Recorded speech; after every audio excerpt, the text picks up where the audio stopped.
Hello, hello. Happy going into lockdown again, which many people are not very happy about, but it's happening, so we have to deal with it. I hope you guys are all enjoying this beautiful weather. It is 19 degrees Celsius outside today and supposed to be 24 tomorrow, so it's absolutely stunning and sun-filled. So I hope you guys all are taking advantage of it, or maybe going outside on your lunch or break or what have you.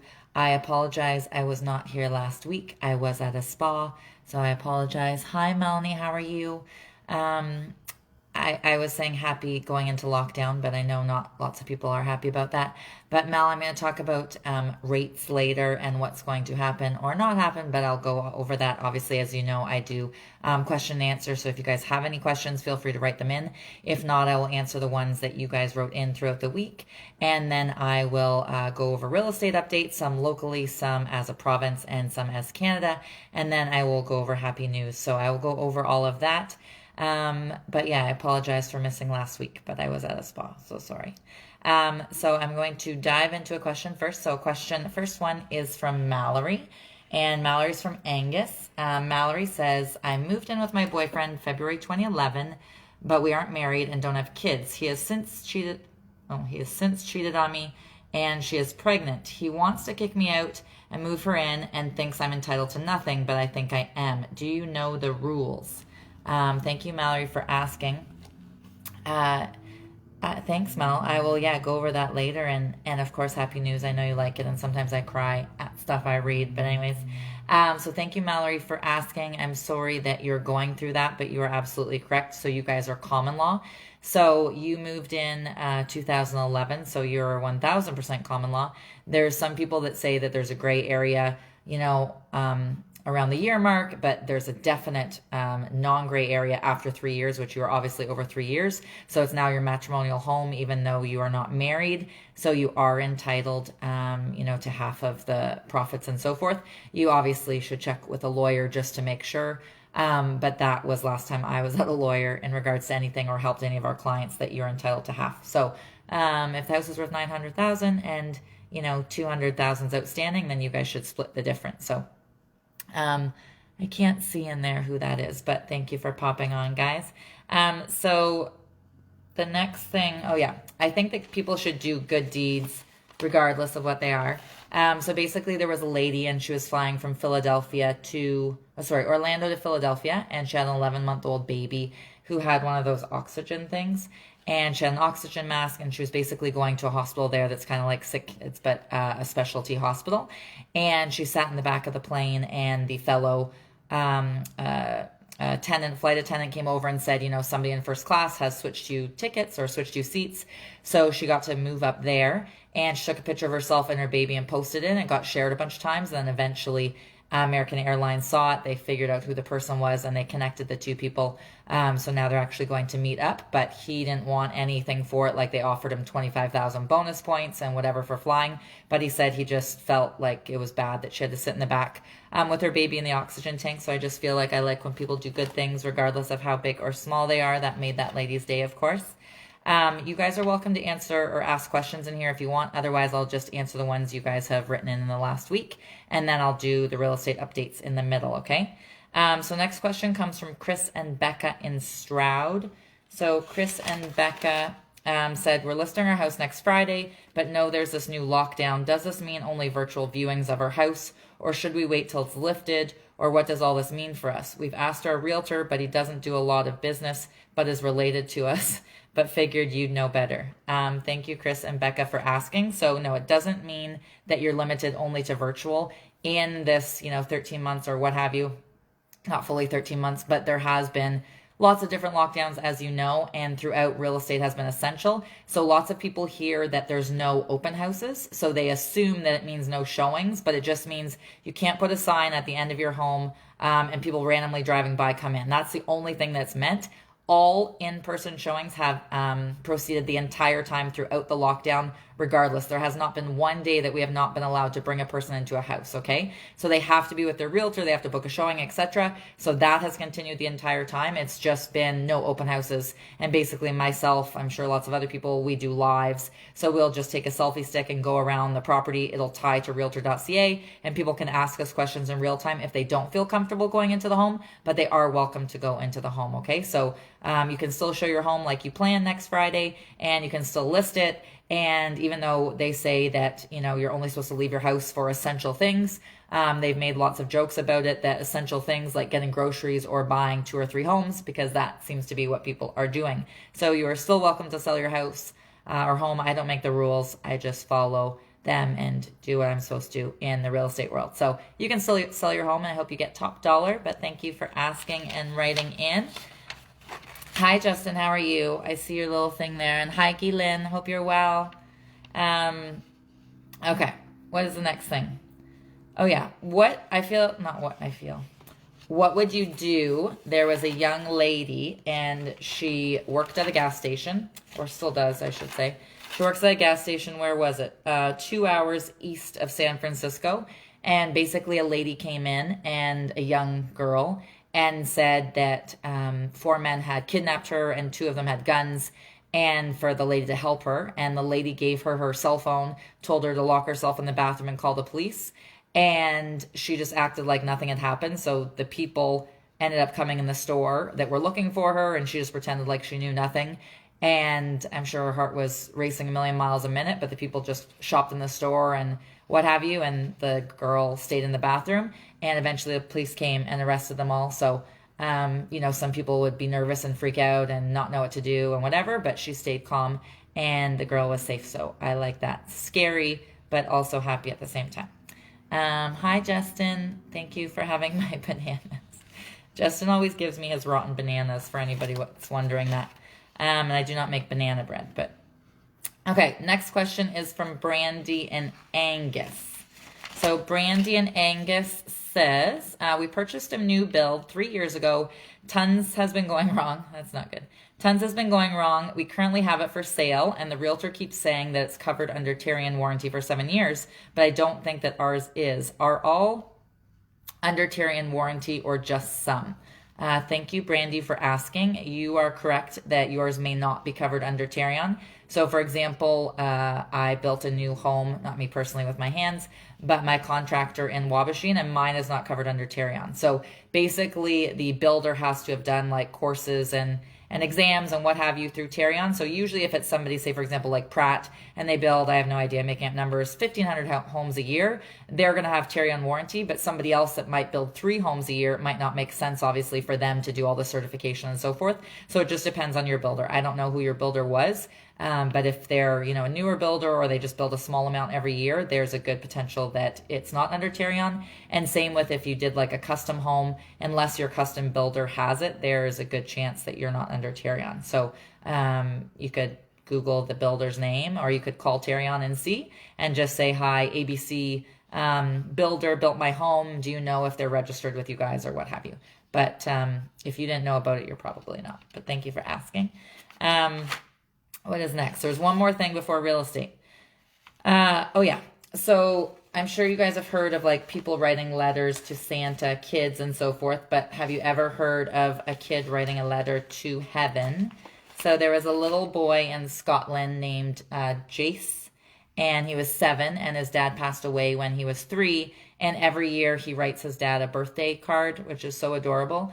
But this year he wrote on the front, instead of saying heaven, he wrote, Mr. Postman, can you take this to heaven for my dad's birthday? Thanks.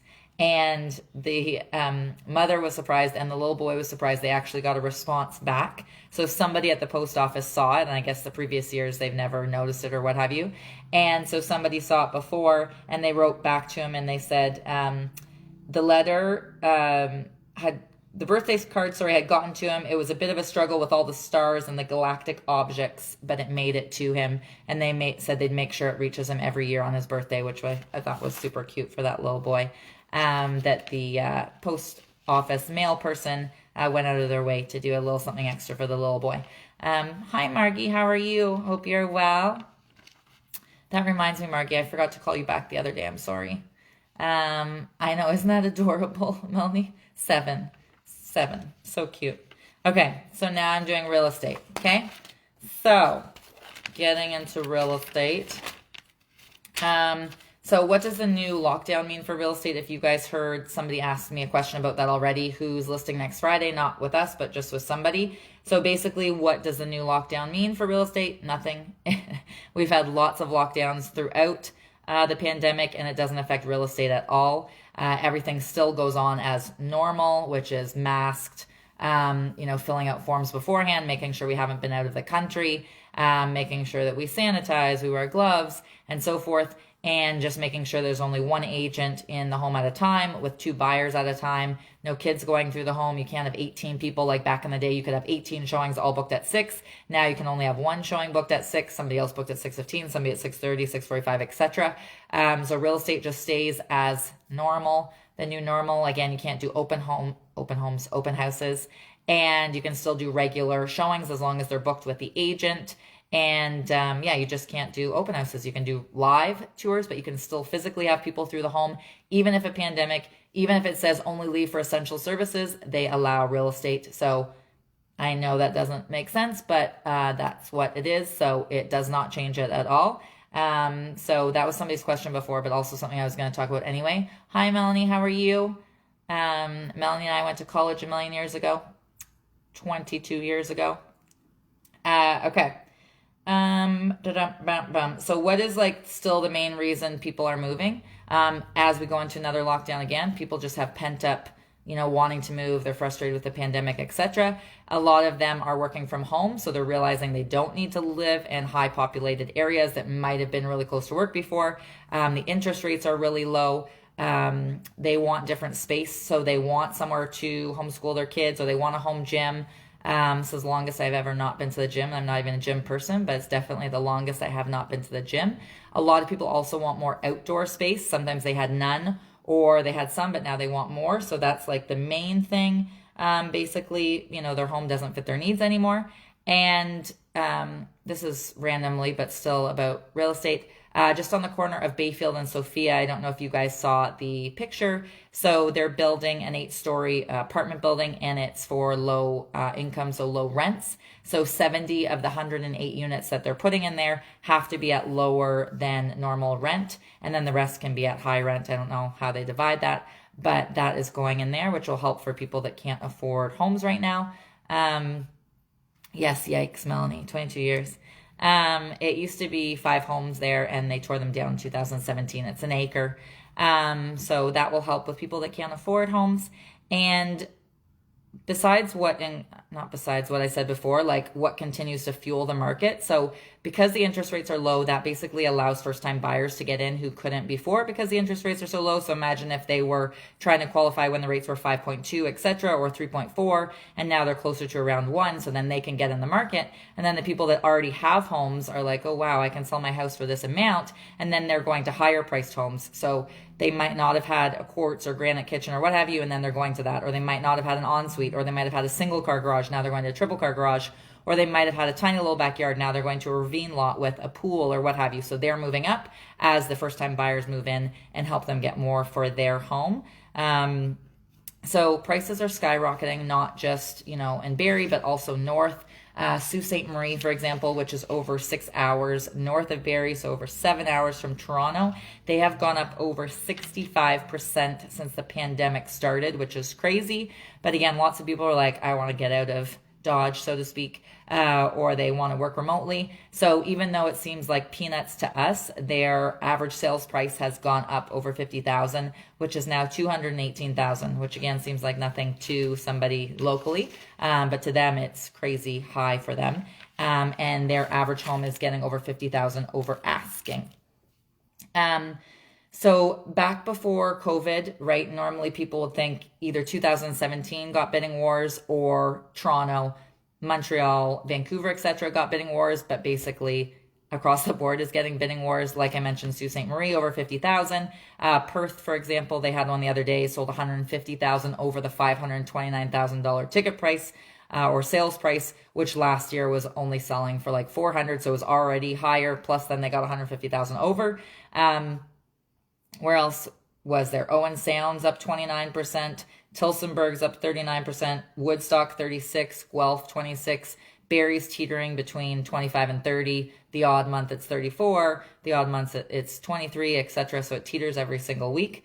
The national average across Canada is just shy of 680,000, which is more than 25% higher than it was before the pandemic started, which is crazy. So the pandemic has obviously put a stop to a lot of things, but real estate is not one of them. Just as a side note, in case you guys were curious, Toronto has only gone up 14% over last year. So everything else, basically 60 to 90 minutes outside of Toronto has been where the most boom has been.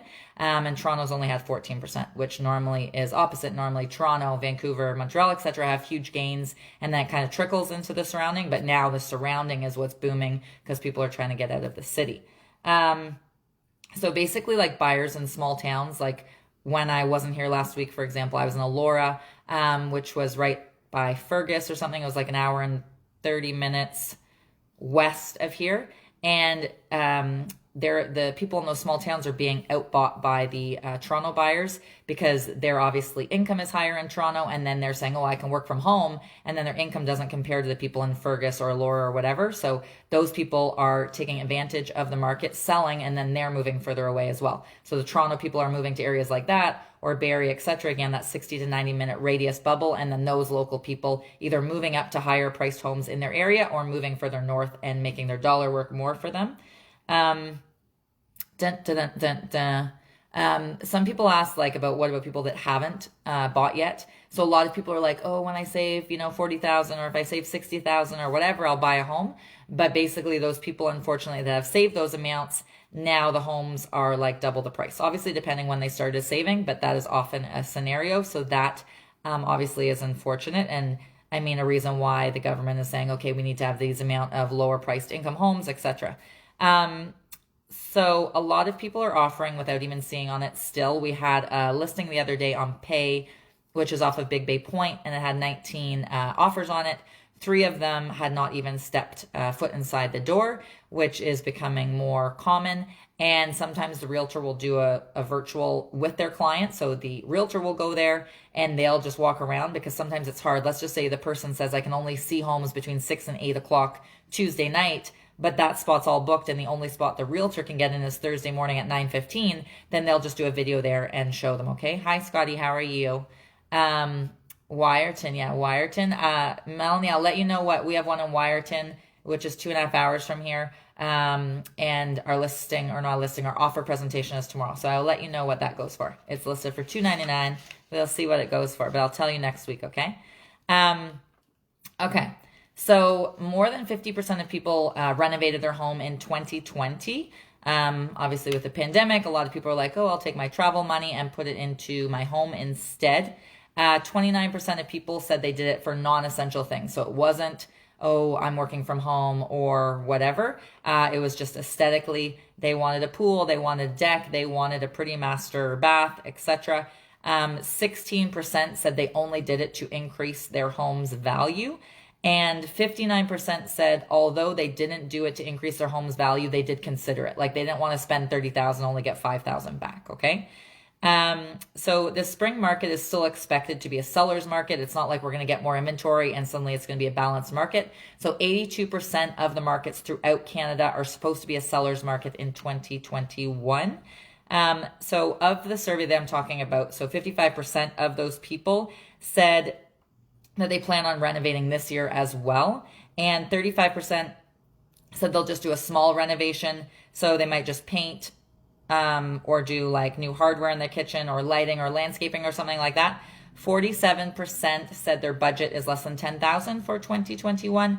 33% said they'd spend between 10 and 50, and 4% said they'd spend over 50, and I guess the rest would spend over 100. I don't know. 87% of people surveyed said that they thought the kitchen was the most important thing. I used to always say that, people would look at the kitchens, the bathrooms, the floors, and then they would ask, when was the roof done? When was the furnace done? When were the windows done? That seems to be the norm. but this is just a survey. And 65% of people said if they don't have the money to do a full kitchen, they would just paint, like I mentioned before, or change hardware. I hate this hardware, for example, but I've not got around to changing it. And so one shift that we saw a lot from 2019 to 2020 that wasn't as common before is outdoor space. So is there a covered spot that they could, have wine or have food under like an overhang in their backyard and have like a nice setup back there? Or is there a fire pit? Or is there a pool? Is there a hot tub? Is there a larger deck, etc.? That was really popular in 2020, more so than normal. And then a lot of people said second primary, obviously their kitchens first, but something that they didn't normally think about was bathrooms and flooring, followed by landscaping. 51% of people surveyed in it said that they knew their return on investment, ROI, said they knew that, and what they thought the best return on investment was. The people that did the renovations in 2020, 70% said kitchens and bathrooms are definitely number one. 56% said they thought painting was second. 55% said landscaping was third. And 50% said that they thought the fourth best thing to do was either knock out walls or have some sort of a new layout. 49% of people said they would hire a contractor, and 33% said they would do it themselves. That does not equal 100, so I don't know what the rest of the people said. It did not say in the survey, so I don't know. So the government hasn't done anything to cool the market, but there is talks of it. So we have the foreign buyer's tax that Kathleen Wynne put in 2017. I could tell you the exact date in April because it sucked, and it literally was like a brick wall to the market of 2017. And so basically it's already in BC, Ontario, and PEI. So they're thinking of putting it throughout Canada, but it has not officially been done yet, nor has it been said if it will be done. Another thing that they're talking about, which again is not official, but might happen, I did mention it on a previous week, is the capital gains on your primary residence. So it would decrease. So if you've only lived in it 1 year, 2 year, 3 years, 4 years, 5 years, and then after 5 years, so on your 6th year, 7th year, 8th year of selling it, you don't have to pay. And that's something, again, they've talked about for cooling the market, but not if they will do it. And then another thing, Melanie, who is still watching, who is a mortgage specialist and fabulous. Hello, Devin, how are you? Is tightening mortgage rules. So specifically, some people are worried about it because they're like, oh, we'll just make it harder for first-time buyers. And other people are like, no, just, concentrate on the investors. So in New Zealand, they made them at the start of COVID put 30% down. And now May this year, they're starting that they have to put 40% down. So some people have talked about them doing that here. What they're going to do, I am not sure. No worries, Melanie. And if you have other questions, I'm sure Melanie would help you out. So yeah, those three things I mentioned, the foreign buyer's tax, the capital gains for home, and the tightening of mortgage rules, nothing for investors, nothing is set in stone. They're just talking about it. Okay. So don't yell at me. If it doesn't happen, I didn't say they're going to happen. I said it might happen. They're talking about it. So Barrie, in the last 24 hours, there's been 24 new listings, one listing an hour, so to speak. And there's been one that went conditional, which might sound sad. However, 8 of them sold in the day because often now the homes don't go conditional, they just go firm. And 4 people got keys to their home and 1 expired. And then in the last week in Barrie, there's been 81 new listings. 2 deals have died, which means somebody offered conditionally and then they didn't get financing or inspection, etc. 17 conditionally sold and 70 sold firm. So there's obviously 87 that either conditionally sold or sold firm, but only 81 were listed. So therefore it would have had to go into the previous week and take out some of those listings. So that's still our lack of inventory. 60 people got keys to their property in the last week and 5 people upped the price to the property. A lot of people think you can only go down, you can't go up, which is not true. You can go up. So let's just say they listed at $599 and they wanted $720. They are allowed to go up. So they could list at $725 or $729 or $739 or whatever they want. You can go up. You don't only have to go down if you don't get something you want. Okay. And 34 people canceled, which means they're probably going to relist at a different price. Condos in the last 7 days in Barrie, there's been 14 new listings. 7 of them have already conditionally sold. 15 of them have gone firm. So obviously 22 are off the market of the only 14 that got listed. So again, pulling out of extra listings from last week or the week before or whatever. Again, our lack of inventory across the board. 13 people got keys to their property of their condos in the last week, and one person increased their price and 2 people decreased their prices in condos. In ESSA, in the last 7 days, there has been 12 new listings. 2 of them went conditional, 18 sold firm, so obviously 20, but there was only 12 listed. Again, lack of inventory and having to pull into older listings. And 9 people got their keys in Oro last week. In Innisfil, there has been 23 new listings. 4 of them conditionally sold, 18 went firm. 17 people got their keys. 2 people increased their price, and 7 people canceled, and 1 person suspended their listing. And in Oro, in the last week, there has been 9 new listings. 2 of them conditionally sold and 13 sold firm. So obviously 15 are gone, but only 9 were new. So again, going into old listings they had to buy from. 8 people got keys and 1 person increased their price. And lastly is Springwater. So Springwater, there was 10 new listings, 3 conditionally sold and 13 sold firm. So obviously 16, but there was only 10 new listings. So again, going into previous weeks, and they had to buy older properties that have been listed for longer. 9 people got keys, 1 person increased the price, 1 person's expired, and 2 people canceled their listings. I feel like I was saying a lot of numbers there. Okay, next question. Jordan from Queensville. You guys are allowed to write questions in here if you want. If not, I will answer your guys' questions that you asked throughout the week. Jordan from Queensville.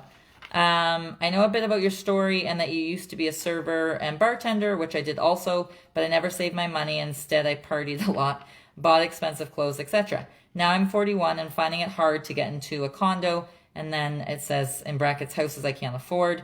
Do you have any advice to get my foot in the door?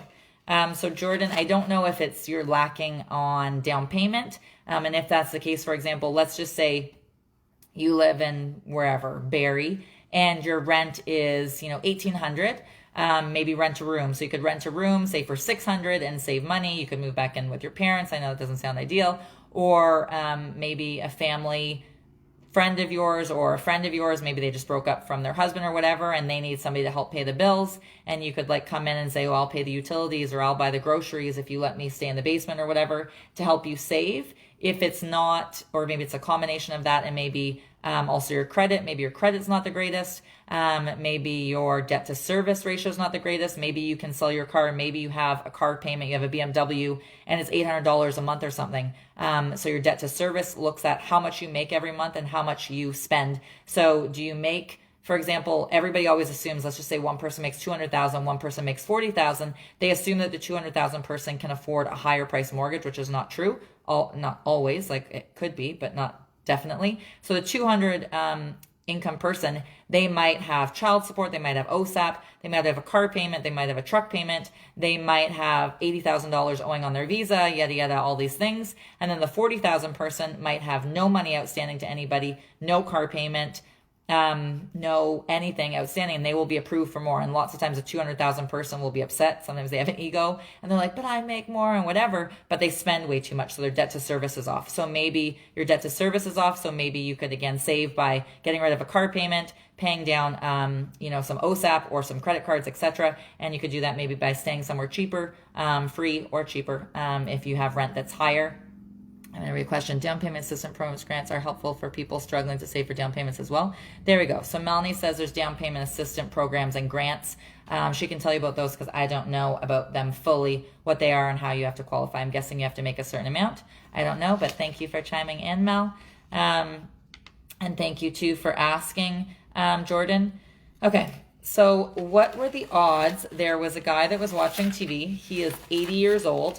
And he was watching TV with his wife, and they heard screams, and they ran outside, and there was an 8-year-old that was drowning in the river by them. He obviously saved the 8-year-old, and eventually an ambulance was called and took him away just to make sure everything was okay.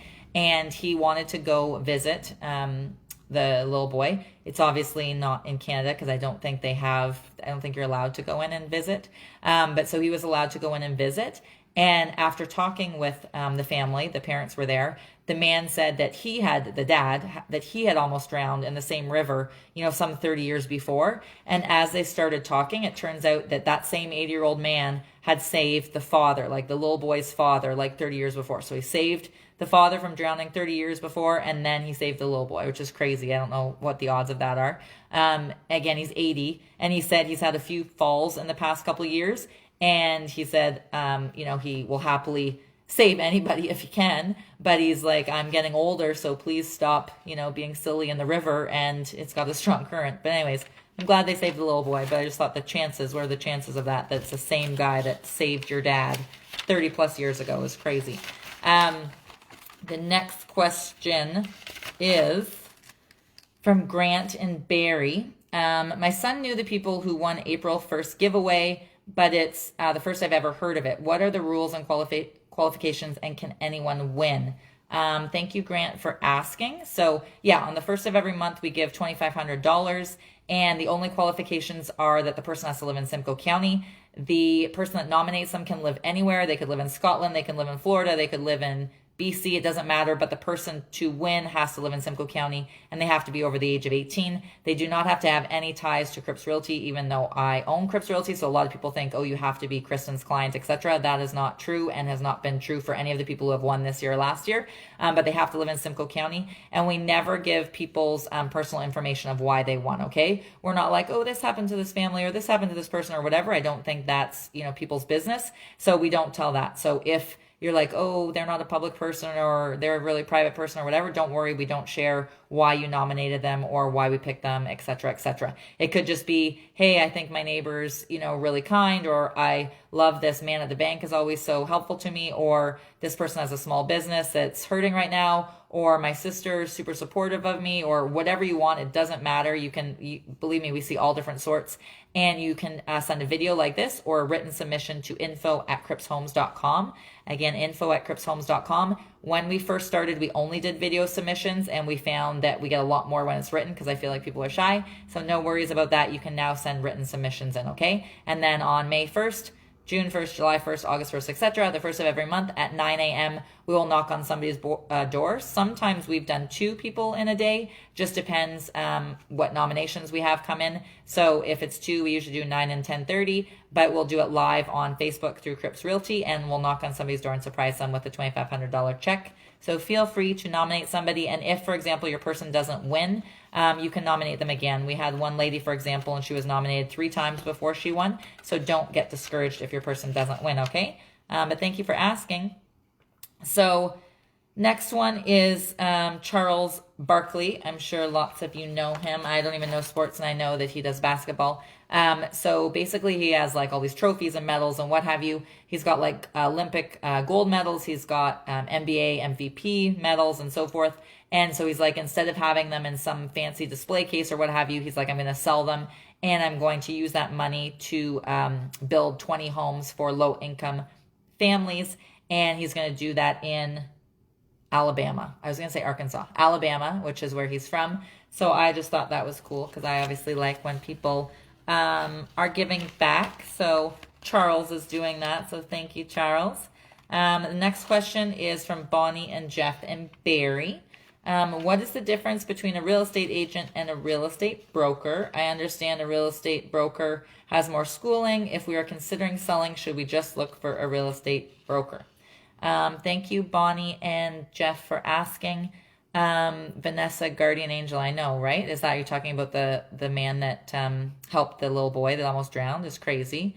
I know the 80-year-old, like he must be a crazy strong swimmer, but he's like, what are the chances? That's so crazy. Super crazy.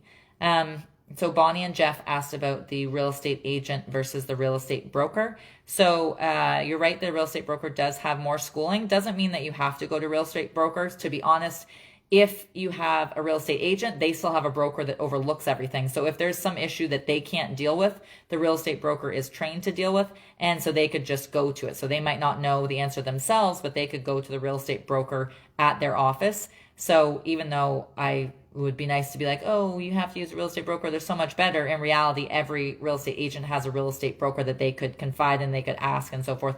Basically, real estate brokers, like myself, for example, and Melissa on my team, we're just trained to deal with more difficult things that happen. So let's just say a home sells, and between the home selling and the new people taking possession, the people pass away. Or somebody sues somebody for something. It's more a broker thing that we're used to, as opposed to a real estate agent that's more just in the daily ins and outs of selling. We're just more for the complicated, any issues that arise, that's for a broker. Okay, so you do not have to specifically just look for a broker. Anybody can open a real estate brokerage, to be honest. A hairstylist could open a real estate brokerage, but they legally have to hire a real estate broker to deal with any issues that happen. Okay, but thank you for asking. Okay, so there was a passenger on a train that saved 26 people. So again, I like anything happy or saving or what have you. So there was this fellow on a train in India, and he noticed that the people in his, not carriage, whatever you call that, cart, I don't know what it's called. It seemed odd. So there was ended up being 26 girls. They were like around 10 to 14. And he noticed a bunch of them were crying, and ones that weren't crying were distraught and what have you. And then there was 2 men. So he started to post on Twitter of what he thought was happening, and for people to call the police, and he told which direction he was going and what were the next stations and so forth. And eventually, a few stops later, 30 minutes later, a bunch of police came on and arrested the 2 men, and they were actually taking the 26 girls to be trafficked. So although it's super scary, and I don't like scary and sad, I like that it had a happy ending, that they were all saved. So I liked that. Anyways, you can watch this again if you want to see the real estate stuff. I have lots of lives this weekend, 5 or 6 lives. I'll show you around some properties if you want to see, and you want to stay in the comfort of your own home. Hope you guys stay safe and look after one another as we head into this next lockdown, and only going out for essential things. And feel free to nominate anybody you want for the May 1st giveaway. Sending you all lots of love. Have a great night.